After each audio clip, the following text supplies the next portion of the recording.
So, sure, I have those to install, and sure, don't say anything. Shh, shh, shh.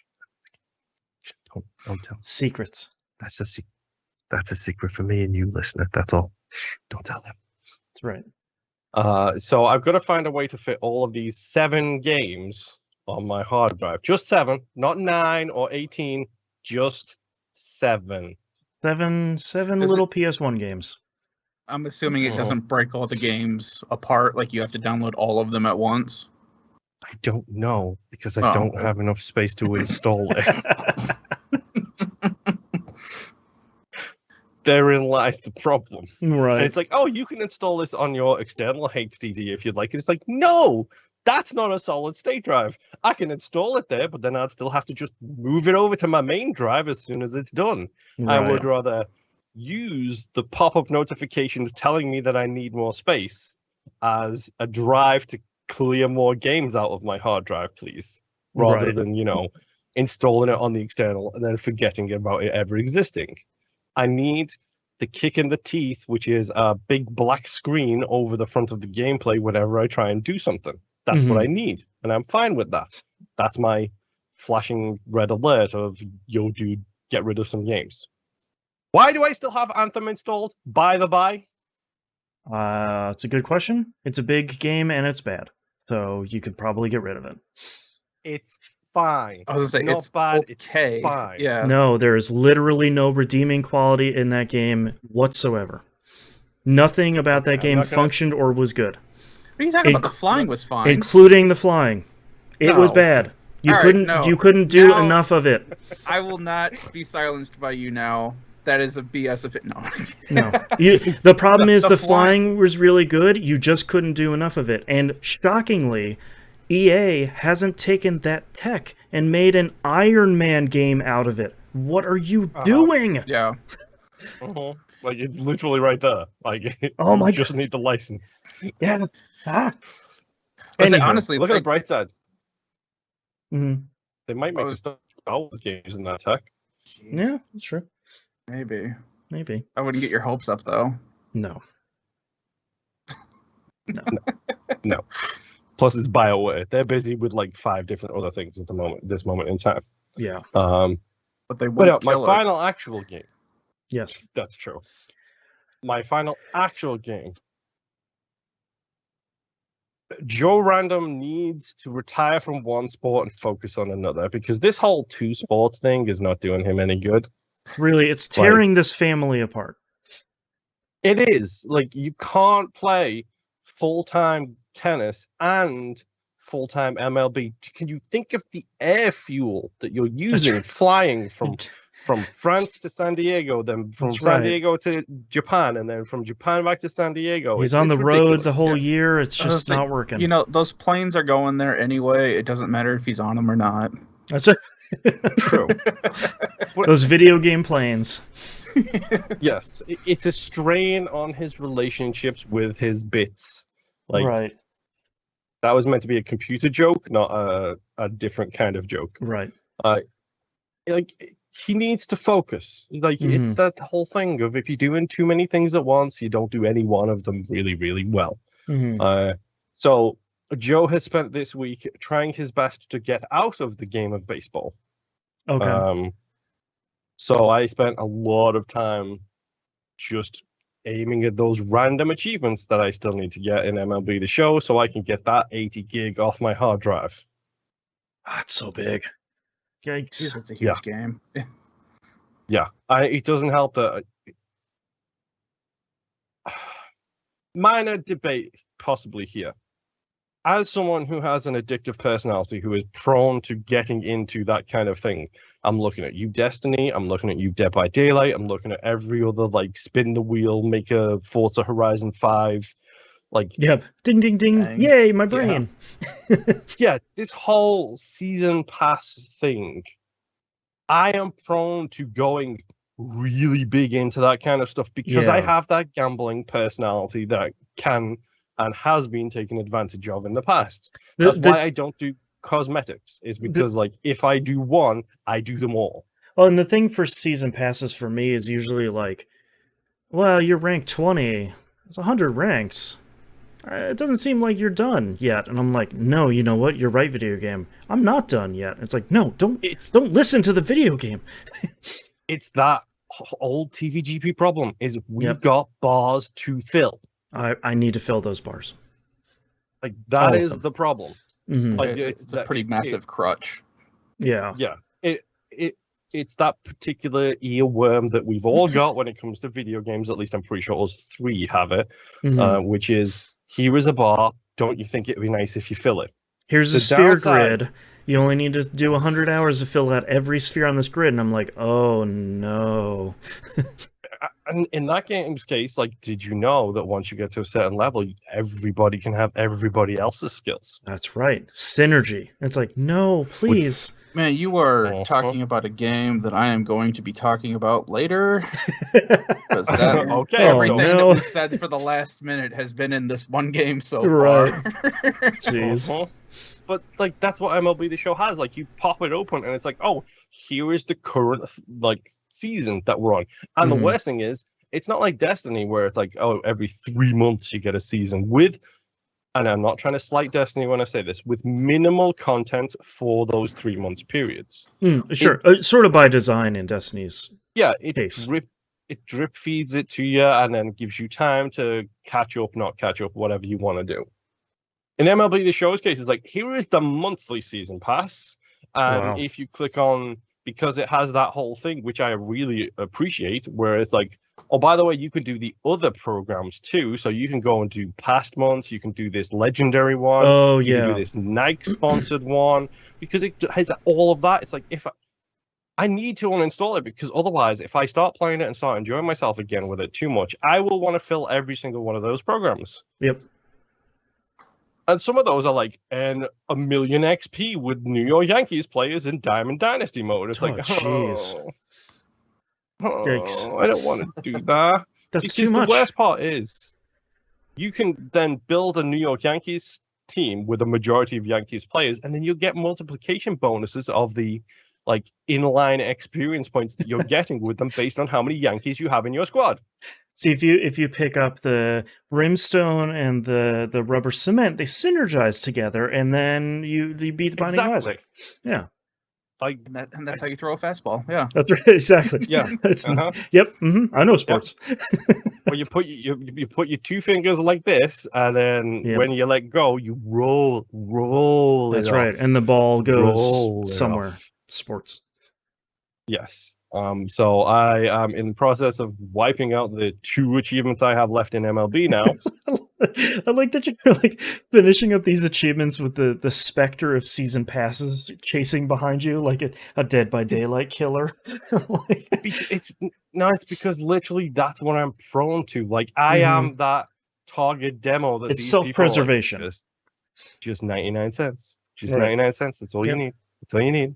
Like Just I a love li- Fall just a Guys, little but I more. hate season passes. Yep. Like the first $1 is free, essentially, is what they're saying. right. Like it's I'm prone to that, so I try and avoid that. That's why I will always sing to high heaven the praises of single player games, Yeah. like story based games. I love that type of stuff because it's not trying like don't get me wrong. Assassin's Creed Valhalla is too long. It's like Yes. 140 hours too long. And it does have that stupid cosmetic store in it.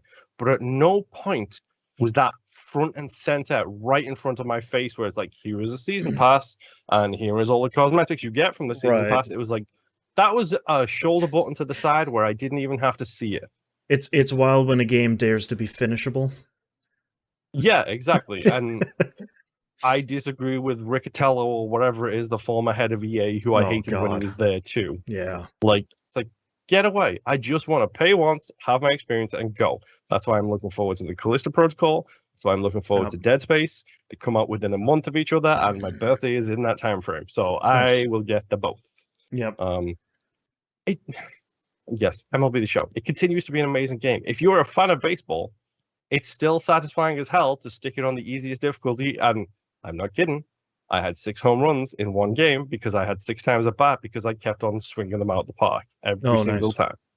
It was great, and it was satisfying and fun, and it's a great game to play. But get away from me with all of these like programs and everything else. Get It's thee like, away from I me, want it season done. pass Satan. I want it done. I want it uninstalled so I can torture myself with Crash Bandicoot instead. Right. Because yes, there is an achievement for 100%ing every single level in those games. Oh god. And yes, that includes all of the box destructions. Just as an aside. Those are usually so difficult. Good luck. Uh-huh. So especially when it flips the perspective and you're running towards the camera. Mm-hmm. Uh-huh. It's Yep. not like I'm, 20 years older than the last time I played them, Right. and therefore I'm definitely better at video games Yeah, than I my was reflexes are untouchable. then. Huh? So that should be fun. But Yeah. Joe needs to get out of baseball so he can focus on his tennis. Right. That's what I'm saying. Right. Like he needs to release the specter of MLB and embrace the specter of MPT. 3-letter acronyms for the win, apparently. Mm-hmm. But yes, that's all I've been playing. Nim, tell me about your sphere grids. Oh, I will in due time. First, though, I have also been playing some Destiny 2. Playing a lot with my son, and then I ended up unlocking a bunch of I'm not going to remember what they're called, but the things that turn your exotic weapons into masterworks. Catalysts. There you go. There you go. So I've been working on that, Nice. which has been doing a lot of Vanguard missions, and depressingly watch my completion rate only go up 3 ticks after every Vanguard, and I need 200 ticks to complete it. Uh-huh. I won't get into the inside baseball of what that whole system is from season passes, but Bungie has made a large mistake in not fixing those quests and continues to not fix them. And as someone who has the ghosty grenade launcher, I agree completely because I ain't ever getting that catalyst. It's so frustrating that if you do it during the season that they came out with, you get like the 8 times boost. So you do like 30 or 20 of them and you're done with it. And if you didn't, then you do 200 of them, and that is unacceptable. It sucks. So I've been working on that. We played a lot of Gambit. That was fun. We did the bush bonfire thing. Oh, bonfire bash, I think. Yep, sure. That sounds it. If you say it, it sounds legit. Yeah. Is this a solstice event that I missed? It is. I haven't played it in 2 weeks. Okay. Yeah. Basically in that one, you're killing certain captains, and you get like this igniter, and you throw it into this big wood pile, and it starts a bonfire. In common Destiny fashion, you pick up a ball and you throw it to a thing. Yeah. Okay. So. Yep. It's fun. It's not bad. It's kind of a fun, like, short focused thing. You run out the timer, or you do 20 things, you fight a boss, and you're done. You get a ton of loot. And I couldn't stop laughing at myself for this, but also in Destiny fashion, the first time I got to use my newly acquired Galahorn, an enemy jumped out in front of me, and I blew it up as well as myself. So yeah, welcome to Destiny. Galahorn way prevails. Get down, Mr. President. Yeah. So after that, I started playing a lot of Strangers of Paradise again as well. Final Fantasy, that whole thing. I bought the season pass for it because there's a lot of good stuff that it looks like it's coming out. But the thing that I complained about it not having a summoner class was in the first season release. Now I have to do a quest and fight Bahamut, which I'm being told is one of the more difficult missions. And once I complete that one, I unlock the summoner class, which I get to summon Bahamut as well. Yeah, I think I saw someone said that I think the summoner class, I'm not sure if it's like in general for the whole time or not, but I think you get to summon 3 summons. I haven't looked into it because I wanted it to be a surprise. Right. But I'm sure. If anything, I wonder if that 3 summons thing is true. I wonder if they'll maybe add more of them over additional season passes. Maybe because that would be awesome. I would even like it just to be able to fight the summons again and then earn them that way. But that'd be cool. Yeah. Yeah. But right now with the season pass, I have the Pilgrim class unlocked, which is basically just a fighter that uses a staff. Staves have been interesting. unlocked in this as well. Hmm. And I have, once I had leveled up the Pilgrim enough, it unlocked the Invoker class, Ooh, all which right. allows me to summon like this little light bird thing that follows me around, and I can command it to heal, attack, stun, or immobilize things. That's cool. And every time I tell it to do something, it basically on its command screen, there's a bar that's going around it. And every time I tell it to do something, it etches away at that bar. And once the bar goes away, the thing that I summoned goes away. And then you just resummon it. I mean, it's not anything difficult. So, but it's really cool. Playing with a lot of the classes and stuff. I have been doing a lot of matchmaking and jumping into random people's games because I earn crystals, which I need to do things with. Mm-hmm. I'm still not 100% sure what's going on there. Somehow I've managed to up the level cap on one of my classes because everything caps out at level 30. But I think it's my swordsman class is now can get up to level 50. So I got to figure out what I did to do that. I probably unlocked the limiter through one of the random missions I was doing. So yeah, it's just a lot of fun, dumb grinding where I just sit there with headphones in and show up in somebody else's game. And then we just go from there. So my next game is Turnip Boy Evades Tax Evasion. I'm gonna text Moon and just say, "Hey, by the way, poke, Mr. Achievement Hunter, poke." I'm just letting you know that they fixed the two glitched. They fixed the two glitched achievements, so those are gettable on the console now. And, okay. Yeah, and it didn't take me even that long to get those because I just had to. I had to blow myself up, which was one of the hidden achievements, I believe, and the other hidden achievement was I had to do their little roguelike train Twilight thing and fight a mysterious enemy there, and that was You said there was a roguelike in here somewhere? Okay. It just like this one section that you go to at the end of the game. So, and it's not even mandatory to do that section except for the achievement. So, did you that GIF that I sent you? Did you watch that whole thing, or did you just see what it was? I'm doing my part one. Yeah, did you watch the whole thing, though? I didn't watch the whole thing. So hang on, before you do that, I told myself... Well, actually, yeah, go ahead. Watch it real quick. And it's like 2 seconds. So I'm standing at a community pool, so that way... Or, after we got done, and I'm telling my son, I'm going to send this to Moon. And so I sent it to him, and it's basically the Starship Trooper thing of they're all standing there going, I'm doing my part. And one of my favorite GIFs of all time, yes. Yes. But I did not send him just that. I sent it with different subtext. So, Moon, have you now watched the whole thing? I'm doing my part. I'm a dabadoo. I like turtles. Is that haiku? No. Well, actually, it may be close enough. But either way, I'm standing there in our community pool with my son, and he's asking me what I'm doing. He's like, I'm sending Moon this text message, and I'm pretty sure he's just going to see this first part, and he's going to be like, oh, okay, cute. And he's not going to watch the whole thing, so he's not going to see the I like turtles part at the end. Anyway, so yeah, you should play it, Moon. It's real easy. I think it only takes like 3-4 hours, and it's small. Yeah, and it's also like I've heard pretty good things about it. Like, yeah, I mean, it's not a bad game itself. Yeah, it's a very humor-based game, I believe you were saying as well. Yeah, there's a lot of dumb stuff that you find. It's mostly just you're ripping up files, and then you're running around looking for more files to rip up. Which, I'll be honest, I kind of need some humor, like some humorous games that are not, made by the guys who made Rick and Morty, ideally. I could do with some more of them. I've been watching way too much Power Rangers. That's so serious. I've never seen the Power Rangers before. That show is so serious, it's ridiculous. Really?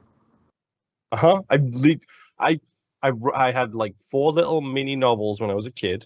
I'd never seen a single episode of it until like 2 weeks ago. And apparently I'm making my way through the entire Power Rangers franchise. I mean, why not? You got a lot of catching up to do. Why is the episode where Tommy is introduced called Green with Evil and not Green with Envy? That's what I want to know. Because he's not envious, he's evil. I don't care. It's a bad title name. It should be Green with Envy. Does this mean you're going to start playing the Power Rangers fighting game? No, I hate fighting games with a passion. I hate fighting games. It's on Game Like, Pass. There you go. I love playing fighting games. Specifically, I love playing fighting game story modes. But as an achievement hunter with a barely actionable cause of fighting games, it's like, no, I will not sit there and do 600 online ranked matches until I get to Platinum God stage. Thank you very much. Heaven forbid you get one of them that you have to rank first on a global leaderboard. Yeah. I'm looking at you, previous Rainbow Six games, for that crap. So anyway, after Turnip Boy commits evades tax evasion, I played some more God of War. I have 2018 God of War? Yep. I have gotten to the point. This is me just going back for the platinum during New Game Plus. I have Mimir now, and Mimir is, in my opinion, when the game gets really good. Yeah. Yes. Because it already opens up with him telling Kratos, "Hey, you need to tell your son about you, who he is, and who you are, before he finds out." Mm-hmm. And Kratos is sitting there pondering it, and then eventually, he says, "Hey, take me with you. Just cut off my head, and then revive me, and then take me with you, so that way I don't get tortured by Odin anymore."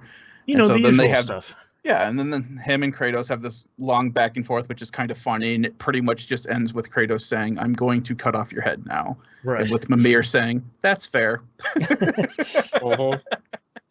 So, really good. God, the writing in this game though is just really, really good. I still really enjoy it. So now I have to go back with his head. He's currently dead. To the Witch in the Woods to get him revived, and hopefully it works. Which, spoilers, it does.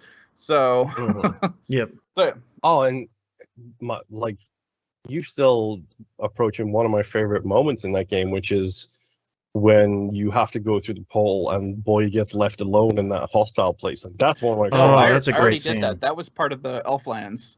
Yeah, that's a great scene. Yeah, that is so good. Yeah, because that's when you're trying to get the light back into your Bifrost, and you find out that Kratos spent a lot of time in there, and to you it was a couple seconds. To Arturus, it was like hours, and there's just dead bodies everywhere. But I'm getting closer to one of my more favorite parts of when you're taking that long boat ride back to your cabin. Yeah, and that's a great scene. That thing gave a lot of tingles going back through, and that's actually kind of something that I've really liked about this, is that from the beginning, this was just kind of, God of War was just one of those games where it's like, oh, you show up, there's a bunch of blood, there's boobs, and a sex mini game. Right. And to watch it slowly kind of mature, and for the story to start maturing with it. And now we're at this point where it's like anytime anything gets brought up about his past, you get those little tingles like, oh man, it's happening. It's the good stuff. Yeah. So yes, God of War 2018. If you haven't played it, especially since Ragnarok's supposed to be coming out this November, which is going to make a mess of a year. So yeah. My final game is Xenoblade Chronicles 3. The sphere grid. Everything, the bars within bars, the sphere grids, the spending hundreds of hours of associating characters with each other to unlock abilities. Right. So I am now in chapter 3, which it sounds like this is where the game starts throwing more side missions at you. Oh, okay. I've already had quite a few of them because pretty much up until this point, you're not linear, but you're kind of just following the story path. And you have like these big areas to explore, and there's stuff in there for you to check out. But there hasn't really been any real side quests up until this point. Okay. So now I'm at a point where I've done something, so now I get access to these hero characters. And these hero characters will follow you around for a bit, and they will be in your party, and they will fight with you. So you go from having a 6-character roster to a 7-character roster, which is just awesome. But then you also find out, after completing a side quest or two for that hero character, that, I have now been granted the role or the class that hero character was. So now I have, like, the first one that you get is basically a dual wielder. And she basically like swords or guns? Swords. She's kind of like a swashbuckler, like a pirate, where she's got like one long scimitar and kind of like a short kind of dirk in another hand. And she does the rogue build is what you're saying. The rogue kind of layout. And she does she has like a lot of attack abilities and buff abilities and debuffing abilities, which is why I was kind of leaning a little bit more towards like swashbuckler, because it's like that kind of whole thing where she's kind of acting like a bard in a weird way. But once you've played enough with her, you now unlock the ability where one of your characters in your group now has access to this role. And the other characters in your party can gain access to the role. And how you gain the access is that you either have to fight alongside that hero character enough so that way the character shadowed out icon starts to fill up and then it unlocks that role for whatever characters don't have it yet. Or the one character in your party who already has that access to that role equips it, and then you just keep fighting until all the other characters earn it. Okay. So as you continue on, you will find different heroes, and when you complete their side quest, one of your characters in the party will automatically have that role unlocked. And then you just have to earn it for the other characters in your party if you want them to have it. Which is a really cool system. It's kind of like a... what they used to call that, the teacher system or whatever. Yeah, or like it's the descendant system in Disgaea. Kind of, yes. Look at you go. Now I'm speaking your language. I know. I saw those clips. So there's a lot of that. I now have 3. Is it 3? Yeah, I either have 3 or 4 hero units now that I can add into my group, making it 7 altogether, which they have their own classes. So now it's slowly starting to fill up where I have all these extra things that I can just switch out. And it's like I can have this person be this type of class, and then I can switch out the kind of arts that they have, and switch out the kind of passive abilities that they have that they've already unlocked so far. The really funny thing is Ethel is one of the first hero character that you unlock, and she has her character design is kind of busty. Not anime busty. Not Xenoblade Chronicles 2 problems? Yes. Yeah. She is closer to normal form, but, still kind of out there a little bit. Sure. When your main character, a male, when he gets the ability to use her class, whenever you take on a new class, you switch the clothes with those characters, so now he's wearing her clothes, and it looks really funny. That's having her clothes on him because that's the class that he's now taken. I like that they're going all the way with it. That's really good. Yeah. That's really good, yeah. So that was pretty fun. Which leads to some other fun, because you do it affects everybody. So you can tell just by the clothes that they're wearing what class they are now. That's nice. So it's kind of like, it's almost like a dress sphere in a weird way, where there's just like a lot of clothes now we're swapping. talking. So. What's up? Well, now you're speaking his language. That's right. So outside of the hero classes and stuff, I've now also learned 2, I guess, like world passive abilities where now I can climb vines in the world. Now I can run up like these sand dunes without falling backwards. I'm sure there's more. There's like a whole list of stuff that I can learn from the hero quest. And they don't, it seems like this is the method that they're taking because everyone complained, and I did, and 2, about having to unlock certain abilities to progress the game. Now it's just, okay, you do the side quest for this hero, and they teach you how to do this thing, and then you're good to go. You don't have to worry about, having certain equipment or whatever, so that way you don't have to worry about being stuck halfway through and trying to figure it out for 2 hours why you can't progress. Right. I'm just having a lot of fun with this game, man. Nice.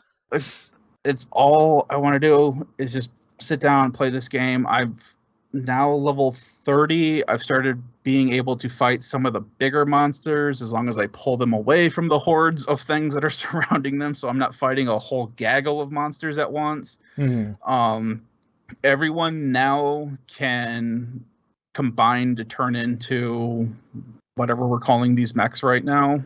Okay. I don't think they have an official name yet so far in this story. Megazord. Yeah. So I mean, we were talking about Power Rangers earlier. It's true. So now I can have, between my 6 normal units, I can have 3 different mechs up because the AI can choose to combine them on their own. So I can do it myself, and then the other 2 can decide to do it right then and there or do it later. And now there's this whole thing where we can build up levels so that we can do our abilities faster, so that way we can unlock our ultimates faster. And this whole thing, man. Nice. It's just so much going on. Yeah. But yeah, so I'm really liking it. I'm still really enjoying the voice acting in this. It's just as campy and British as I want it to be, and I pray to God they never change it, because it's kind of just become this game now. The Monado. Yes. Yep. But yeah, Xenoblade Chronicles 3. I am going to continue playing it. There's still a ton of crap that I have not unlocked yet. Oh yeah. There are things that are grayed out that I have no clue what they do yet. And yeah, that's it. It's just a game of exploration and enjoying myself. Bars within bars. Nice. I have spent more time playing the Forza Horizon 5 Hot Wheels DLC. I did the A rank stuff. And I've moved on to the S1 rank races, which I forgot are incredibly fast. And with a lot of the Hot Wheels stuff being most of the races don't have any real kind of sharp turns or anything, so you are regularly going at incredible speeds and doing those kind of minute gentle slopes. Yeah, and you're also like kind of making the minute changes to keep yourself at the fastest speed you can and kind of not slow down. I did do another... The thing that I like is, I've talked about it before, but when you unlock a rank, it'll be like, here's a couple races, here's like 2 danger signs, a drift thing, a couple speed zones, stuff like that. Yeah.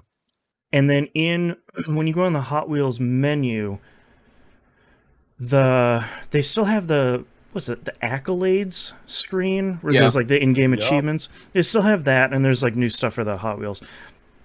But there's also 5 kind of overarching categories, and it's like, here's the challenges for A rank and B rank and S1, and I don't know what the others are because I haven't gotten there yet. Sorry to interrupt, but friend of the show, Chuck over Vivecast and No Quarters, did post a screenshot of a great accolade he completed, which is, "Are you winning S?" with a question mark, and it was to complete a certain number of races on S-class challenges. Yeah, are you winning S1 is the thing that I'm on right now, which is really good. It's so good and so bad at the same time. I hate and love those people. So each one of the ranks has a number of challenges, and you're probably not going to clear any of them because you don't really need to get to the next rank, but I've been doing some of them because they've been pretty fun. I did 2 that were pretty interesting before, or in the B rank, I think it was. One of which was go through 3 loop-loops in under 2 minutes. Which was kind of fun to figure out, like, all right, where are 3 of them on the map that I can drive through and then like take a turn and drive through another one, take a turn and like come back through another one. That was kind of fun to do. And the one that they have had in the first 2 ranks that I've really liked is like start at this spot or in this area and then drive through a second area and then go to a third area to a specific point. Like in the B rank was like, you need to start in this area, kind of drive this way and end up at the big plastic dragon. And the one I did in A rank was start in this area, drive through this other area, and then end up somewhere in this third area. You need to do that in under like 3.5 or 4 minutes or something like that. And it's like not the hardest challenge to do, but I like that they have you do some additional stuff like they had you do in the base game, where it's like start at this pyramid and race in under 2 minutes to this other area, and you kind of have to find the fastest, most efficient route to do that. Through the trees. Yeah, and what's Yes, interesting in always. this is like that's not an option, because mostly in the base Usually game is above like water, isn't it? no, it's above ground and stuff and clouds. It's up above the cloud line. But in the main game is sort of like, get in a Jeep and just go over hills and get in a 4x4. A Jeep. How much of a Forza Horizon rookie are you? I'm going I through know. those mountains in a Gallardo, thank you very Yeah, much. well, yeah, you can do that too, I guess. I only have one car I drive in Forza Horizon. I don't remember what it is, but it was like one of the, not pre-order bonus. I think it was like the dumb extra fancy edition. You got a car in there. It's like, this car is really good at seemingly everything. But it's kind of fun because you can't do that in this. So it's sort of like, all right, I need to chart my course and find a car that's fast enough but not too squirrely to do all this stuff. And I don't know, I'm having fun playing. It's like we were talking about with Citizen Sleeper from a couple weeks ago. It's like I'm just having fun being back in a game I really like I'm having fun playing Forza Horizon again. I kind of finished playing what I wanted to in the base game. There's still seemingly a million things to do left in that the base game itself that I was kind of done with it. So it's kind of nice to be back in Forza Horizon, and I'm hoping that the rest of the DLC they come out with is as big as this is, because I think the feedback from 3 and 4 was sort of like, yeah, you got one big DLC and then kind of a bunch of small ones that weren't that great. So I'm hoping they can kind of avoid that in this one. But other than that, I played a lot more of The Sims 4 because that's the brain capacity I have this week. Hey, sometimes you just need to That's right. I'm happy to be doing the apartment living. I like randomizing characters until I get kind of the characters I want. And on this one, I was like, I'm going to randomize their traits, which I usually never do. And I came out with one that was I thought was kind of interesting, where it's like they're active, they like the outdoors, but they're clumsy. And I'm like, all right, that should be pretty okay. Oh, professional soccer players, I gotcha. There you go. There you go. And the description on clumsy was like, they make mistakes and they fall a lot, but they don't get frustrated about it like regular Sims do. They just kind of laugh it off. And I was like, all right, I never really do that, so let's try that. The real downside of clumsy is that literally anytime that sim touches anything to do with fire, like let's say your stove, they set themselves on fire. The rest of the apartment untouched. Just she scorches herself each and every time. So they don't have an oven in their house because every time she stands in front of the thing to cook, sets herself on fire because she can't be microwave trusted. meals. Yeah, I have a microwave for them. For some reason, they don't want to use it, so they eat a lot of salads. They're in very good shape. But I really like the apartment that I'm living in right now, but there was like the penthouse apartment, the like top of the top apartment, and I saved up the like $275,000 to afford that apartment. And if there's one criticism I have for this, it's like downtown living, city living, DLC, whatever it's called, it's really hard to determine what the apartment is when you're looking at them, because basically you get kind of a mile high, almost like a floor plan view of it. You can kind of see like the color scheme and maybe like, oh, it has a bed, oh, it has a TV. You can kind of see larger things in it, but you can't really tell the quality of things that are in there, what the place really looks like. And it's doubly bad for the best place, because it essentially just says, here's the building, you can go buy the penthouse. And I'm like, cool, I don't get to see it? Cool. Okay, fantastic. No, and, dude, in today's housing market, you 100% don't. You put and a cash it's only offer in. Yeah. It's a little too true to life. And the unfortunate thing is, I thought, oh, I'll Google it. The Sims community is so big. Somebody has to have like a video tour. The map layout and everything. Yeah, I was like, oh, someone has to have a video tour of the apartment on YouTube. They do, of them building the apartment in like another DLC pack. And I'm like, okay, yeah. I'm not. So I don't care that much. You're trying to find the glass door for Sims, is what you're 100%. Yes. So I was like, you know what? I'm just gonna take a chance. I'm going to save my game. I'm going to then move my household into this fancy place, and then we'll see how it is and see if I like it. So how very bourgeois rich of you. Oh, I'm going to buy the house, and if I'm just going to try buy a different penthouse. I'll give this penthouse a try, I guess. So I purchase it, I move the household in, and it starts paused, which is great because I want to look at the place. The entire first floor of this 2-floor penthouse that I've purchased is a full-size basketball court, and like a locker room, and a whole workout space, and an outdoor seating area, and like a guest bedroom suite, and then the top floor. Oh, go ahead. You bought LeBron's Cleveland penthouse. Right, very much so. And then the top floor is all like the main bedroom suite. So it has your bedroom, your kind of ensuite, like a study area, an office area. Like it is very, very large. So I'm looking around, I'm going, it's okay.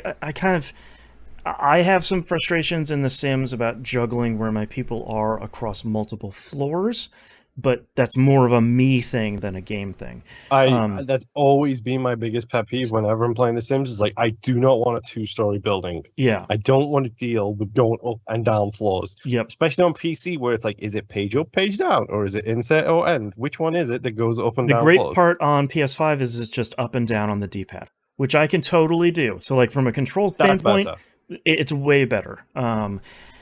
And I was like, all right, it seems kind of okay. Like, at least I won't have neighbors bothering me. So maybe I'll play for a little bit and see how it is. Literally, the first thing the Clumsy Sim does is makes a beeline to the grill in the backyard, sets herself on fire immediately. I close the game down, and I load my old save. I'm just like, you were there for 30 seconds. I feel so bad for your Sims realtor here, because you're like, needs penthouse, multiple floors, several bedrooms, must not have HOA, grill, oven. That's right. Any fire source. Yeah. I even, so the apartment I'm living in right now is at the top level of an apartment complex. It's in like the fancy neighborhood. It probably has a pun because it's The Sims. And I own half of the floor because it's a very long apartment that's in there with multiple individual rooms, and nobody owns the apartment on the other side of the floor. By nobody owns, do you actually mean you own just to keep those noisy neighbors out? No, I can't figure out how to do that. Otherwise, I probably would, because I'm sitting on a lot of cash. Is what I'm hearing. My criminal enterprise that one of my Sims is founding, she needs her sleep. So, like, you know, we'll keep the riffraff out. But part of that apartment is it has 2 fireplaces in it that are romantic fireplaces. So they have like pink fire in them, and they make the Sims feel romantic in the room. I thought you were going to say they were dating each other, the 2 fireplaces. It is The Sims, so anything is possible. Literally a dating sim. Yes, exactly.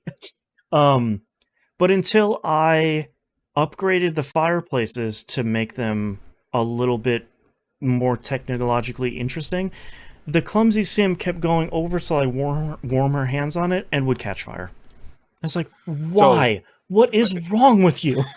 if they're romantic fireplaces and your sim's catching fire, does that mean your sim is hot? It's some hot jealousy. Yeah, I swear, I really like The Sims, and I really like so much of this. My wife just bought another DLC pack for it's essentially like the British cottage living DLC pack, which is really great. There's some like really great fake British town names, like some Midsummer Murders type of business there. That's really great. And The Sims 4 is really good. I wish the DLC packs were not that expensive or were on sale more often. You've got the total rundown on all of the bad British pun game names because you're currently playing The Sims, right? And we all know what's coming out next week. So, you're just gonna get further down that pun hole that is like old school PC games made by Brits, apparently. Yep, it's really good. Anyways, that's all I'm playing. Let's take a break. Yep. I apologize for leaving. I saw something moving on the floor next to me and thought like, oh, the fan is on. And then it moved again. And I looked. It's a super tiny baby lizard that was crawling across the floor on my second floor office. And I was like, hi, what are you? How did you get here? I have questions. Better than the 5 other things I could have thought of. My initial thing was like, oh, cool, we have roaches. Fantastic. Yeah. Great. That's what I'm looking forward to doing now. But I had to rescue that little guy and put him outside. When I lived in Hawaii and Puerto Rico, we used to let like geckos just live in our house because those things would eat everything in there. They eat the things you don't want to be in the house. Yeah. Like, all right, cool. Living in here with a house full of geckos. Yep. Yep. Us and the geckos. Okay. Are you guys ready to do this next segment? Yep. Yes. All right. Starting in 3, 2, 1. Let's talk releases for the week of August 8th, 2022. I could not be more excited about the release of 2 Point Campus coming out PS4, PS5, Xbox One, Series Console, Switch, and PC. Is available Game Pass day and date. If you don't have Game Pass, it's only $40, which seems like a really good deal for a game that will probably be fairly large. That is MSRP too, which is surprising. I am so excited about 2 Point Campus. I need more hard drive space. Yes, you do. That school ain't gonna be tiny, man. I've seen a lot of reviews.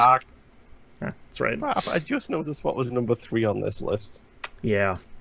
I've seen a lot of reviews about 2 Point Campus come out this week, and all of them seem to say, like, hey, if you like 2 Point Hospital and you wanted more of that and, like, with a bigger budget and better, then that's 2 Point Campus. And I'm like, shucks howdy, do I?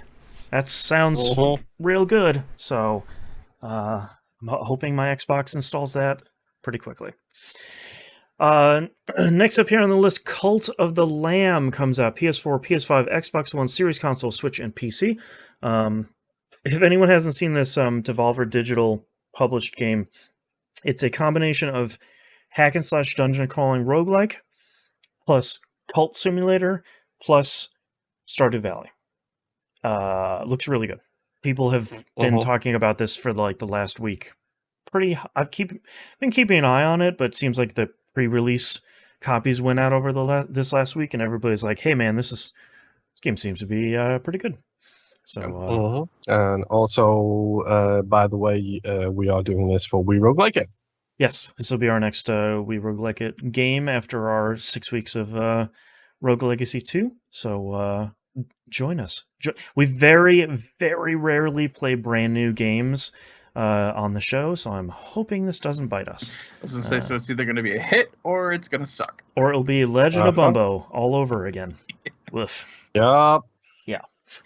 Next game is Rumbleverse. Comes out PS4, PS5, Xbox One, Series consoles, and PC.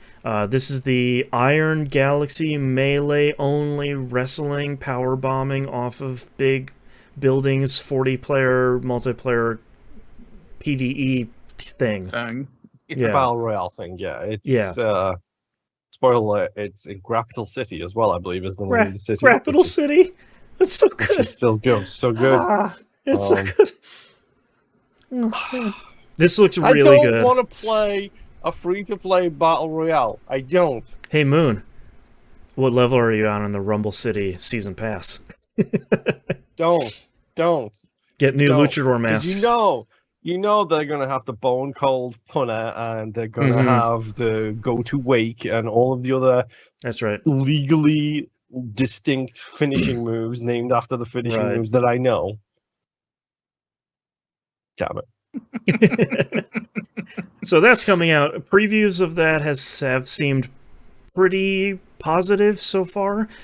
Seems like they've had some kind of tech issues during their betas and stuff that I don't. It's Iron Galaxy, so I don't really expect that to be in the final version. But go check that out. I believe it's free. From I think it is, yes. What I understand. So go check it out. I'm putting out the Colt Arms right now. I will be playing this on Xbox. I'm pretty sure as soon as I say I'm going to get Rob to play it, I'm probably going to get Justin to play it because we're all wrestling fans. Yeah. If my game, if you have an Xbox and you know Moonpeer, or you don't know Moonpeer yet and you want to, hit him up, Moonpeer on the Xbox. We'll have to see if it has. I'm assuming it'll have cross-play and cross-progression because that should be the standard at this point. But if you have an Xbox platform and you have time, go check it out. Okay, so I'm only missing one of those things. Right? Yes, yes. And last but not least, Marvel's Spider-Man comes out on PC. I saw a really hilarious thread the other day of leaked screenshots of Marvel's Spider-Man on PC and thought, yeah, man, that came out a couple years ago on PS4, so you can't really leak it, but okay. If you haven't played Marvel's Spider-Man before, the Insomniac developed one, it's really good, and I'm sure it's going to look just bonkers good on PC.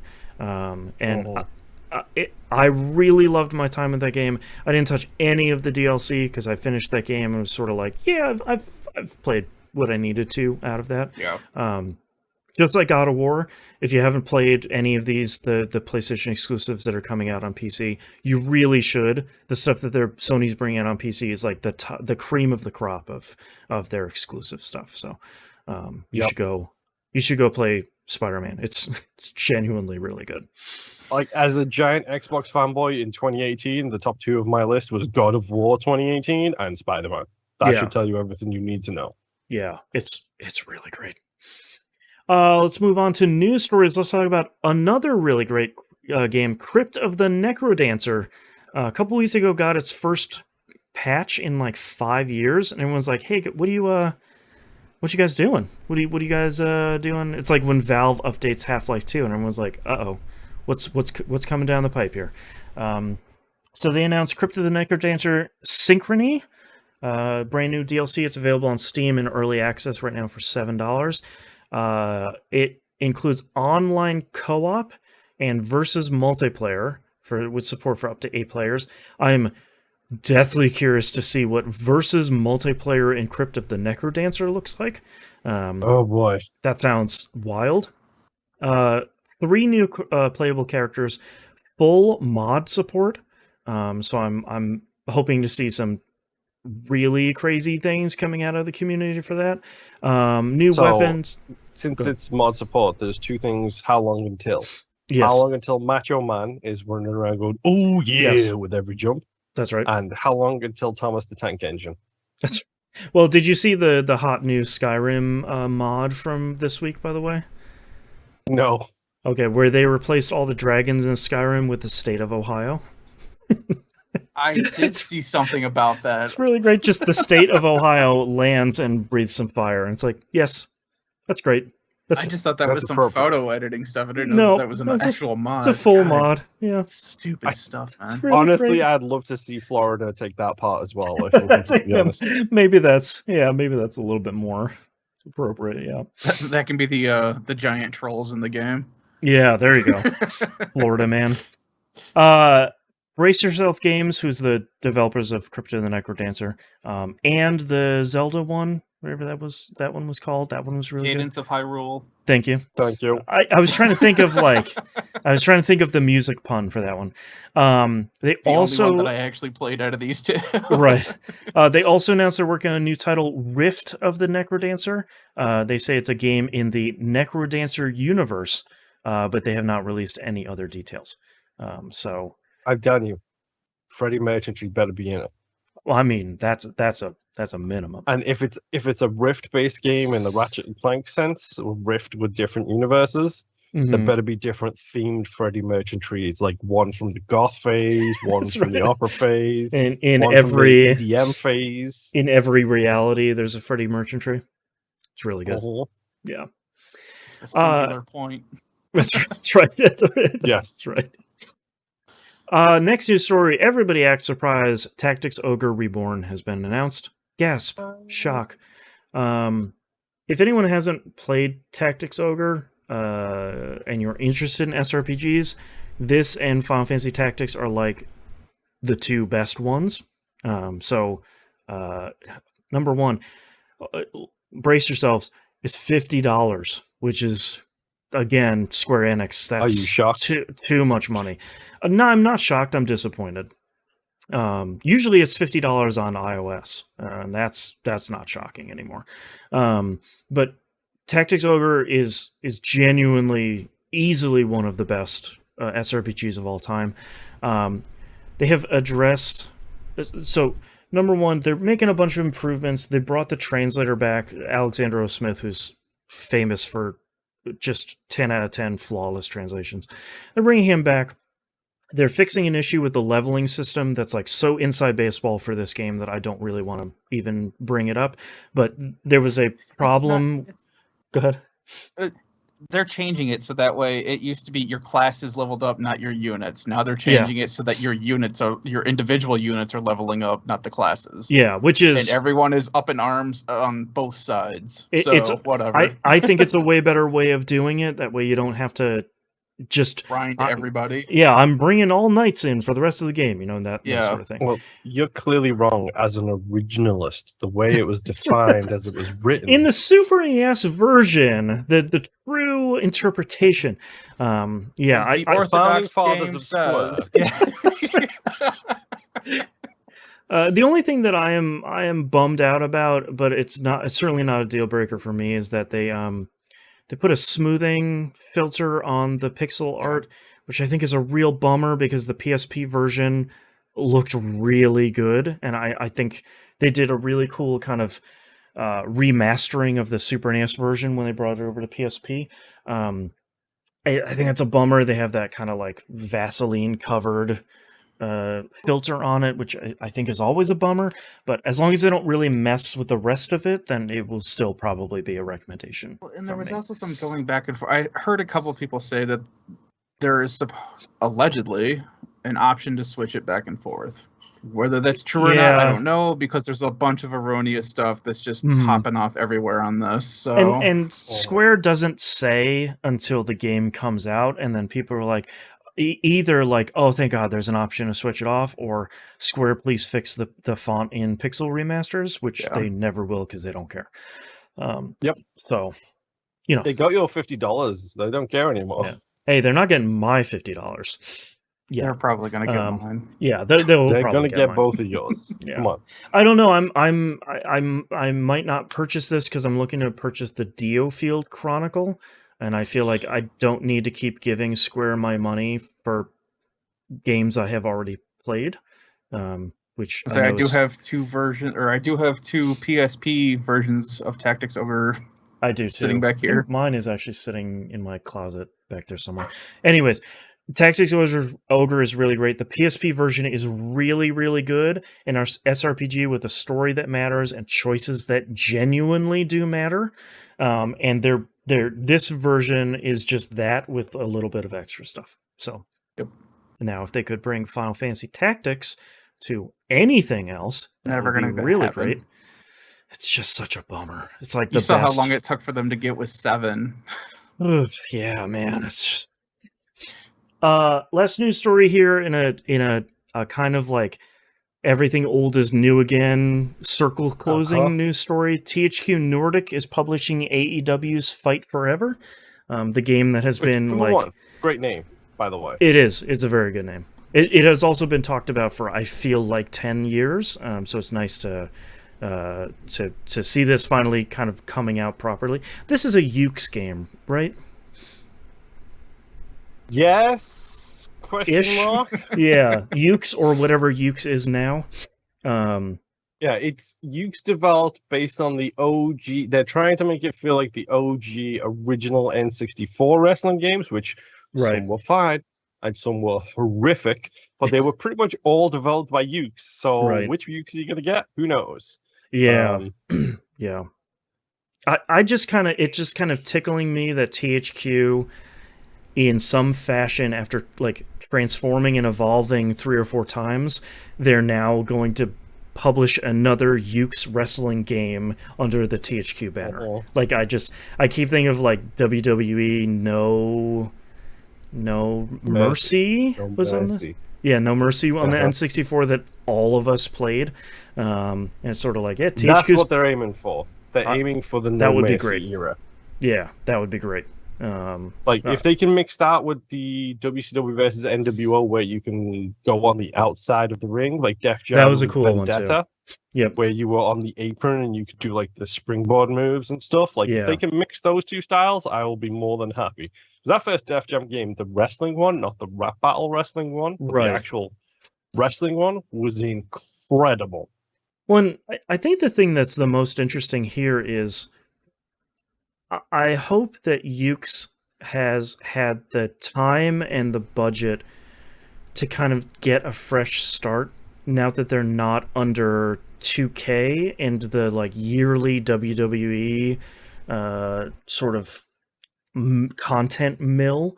Because I feel like this is a market that is really hungry for a good...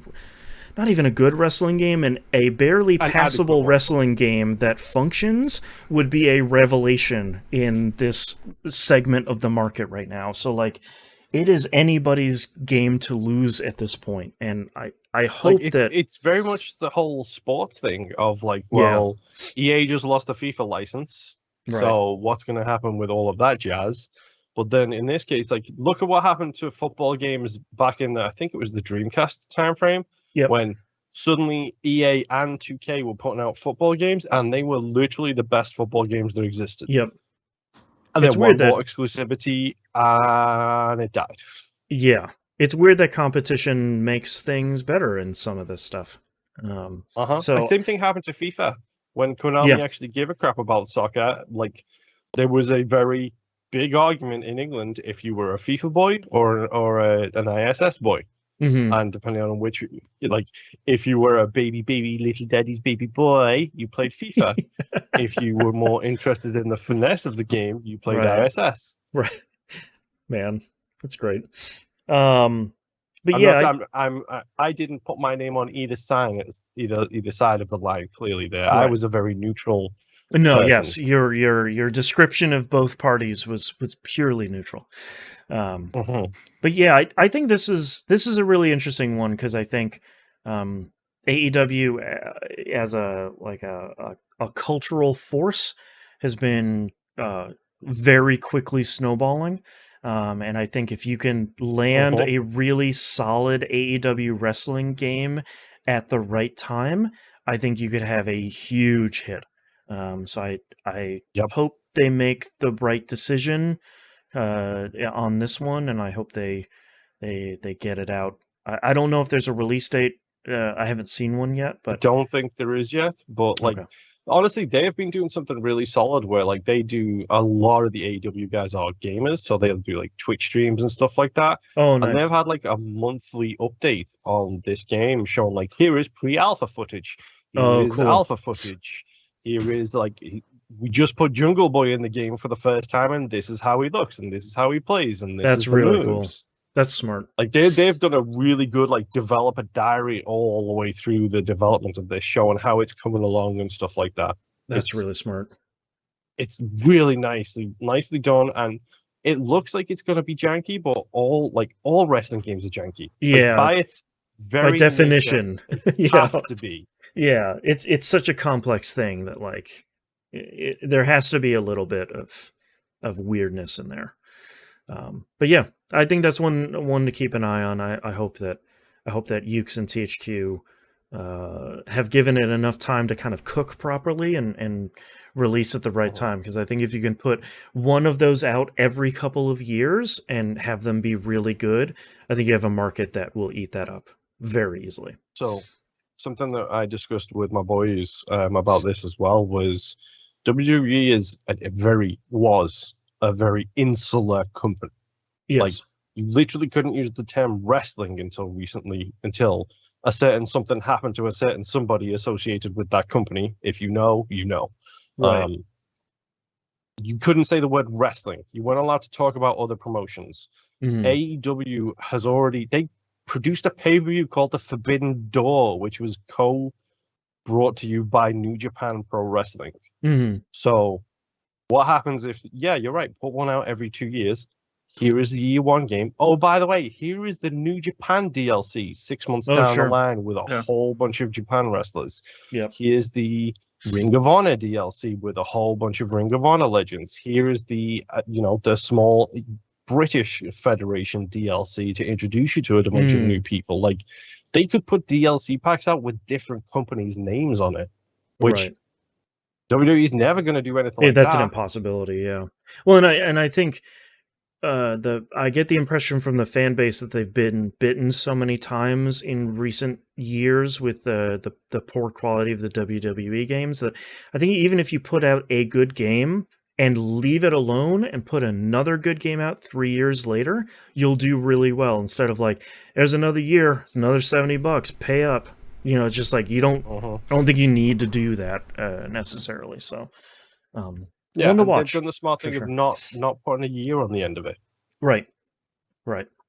Yeah, you don't need to be doing that. It's okay.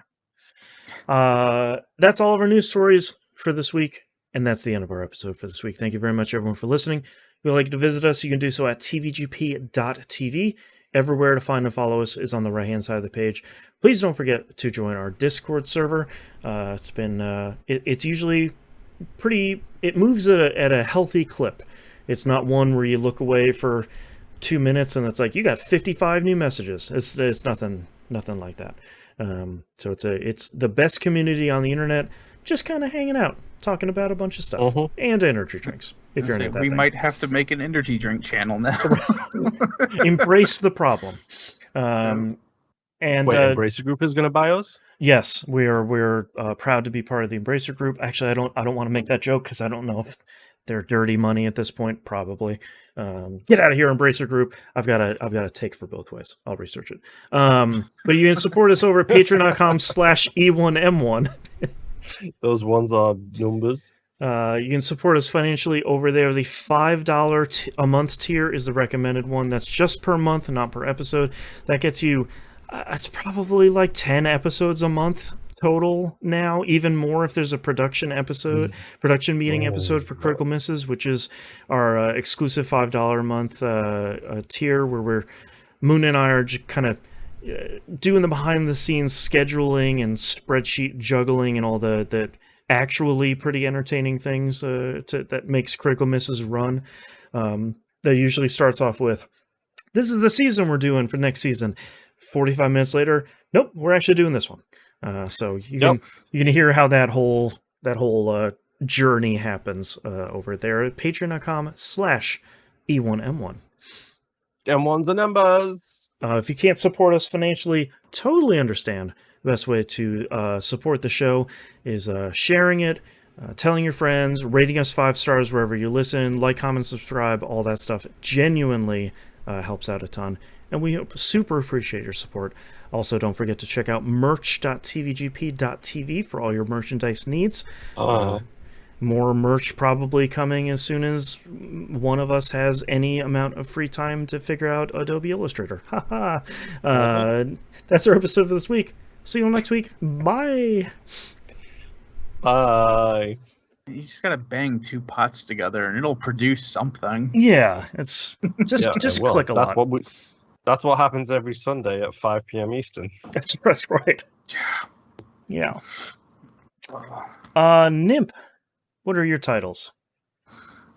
All right, I have Metal Slug Gear X. The Soul is Leaving Your Body. Just 99 cents. It's supposed to be Dare to be Finishable, but my my stupid note keeps changing it to Dare to be Punishable. What is this, Metal Gear Solid? I guess. The Glass Door for Sims. Further Down the Pun Hole. And a FIFA Baby. That sounds disgusting on so many levels. Yeah. Moon, what do you have? Oh, jeez. Here we go. Oh. Baby, I'm always smooth. Baby, I'm always smooth. I know it's pre-show. I know we can't use it. I don't care. It's got to be in there. My favorite part of this next one is we probably all got variations on it, but Metal Solid Gear Slug X is my variation on that one. I was say it was said like 10 different ways. Yeah. The Tanker episode, Prison of My Own Design, We Got Bars to Fill, Torture Myself with Crash, 3LAFTW, The Gallahorn Way Prevails, Green with Envy, Kind of Busty. I know, it's probably a veto. I forgot about that already. It's just kind of... but I have to put it in there. Yeah. Doing the Apartment Living, Glass Door for Sims, Give This Penthouse a Try, HOA Grill Oven, separated by commas, because why not? Mm-hmm. A Dating Sim, and The Founding Fathers of Square. I have Joe Needs to Get Out of Baseball, Metal Gear Slug X, or Metal Solid Gear Slug X. I kind of like the second one better. Dare to be Finishable, Glass Door for The Sims, and Prison of My Own Design. I feel like the leader for us has been Metal Solid Gear Slug X. I like that one very much as a non sequitur, but to be honest, my preferred one is Dare to be Finishable. It's just got such a smooth run to it. I do like that one a lot too. Yeah, I'd be okay. Dare with be Finishable. Yeah, I'll circle it.